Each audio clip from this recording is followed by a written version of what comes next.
এ যেন মরার ওপর খাঁড়ার ঘা। সুনামগঞ্জের হাওর অঞ্চলে তলিয়ে যাওয়া ধান গাছ পচে পানিতে তৈরি করেছে অ্যামোনিয়া গ্যাস।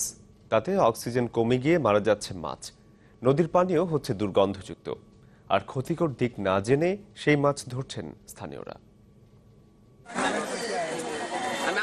দেখে মনে হতে পারে যেন মাছ ধরার প্রতিযোগিতা। হাওরে তলিয়ে যাওয়া ধান গাছ পচে তৈরি করছে অ্যামোনিয়া গ্যাস। এতে অক্সিজেন কমে যাওয়ায় ভেসে উঠছে মাছ, যা ধরতে সুনামগঞ্জের হাওর অঞ্চলের মানুষের এই ব্যস্ততা। হাওরের যত মাছ আছে কিছু মরছে আর কিছু আধা মরা আর কি। আমরা হাত দিয়া মাছ ধরছি, বহুতটা ধরছি, আরো আমরা বহুত মানুষের মাছ ধরছি, বড় বড় মাছ। আমরা মারলাম ঠিকই, কিন্তু ওইদিকে খাওয়া যাইব কিনা এটাও জানি না। জেলা মৎস্য কর্মকর্তারা বলছেন, বিষাক্ত পানির এই মাছ খাওয়া ক্ষতিকর, তাই স্থানীয়দের সচেতন করতে নানা উদ্যোগ নিচ্ছেন তারা।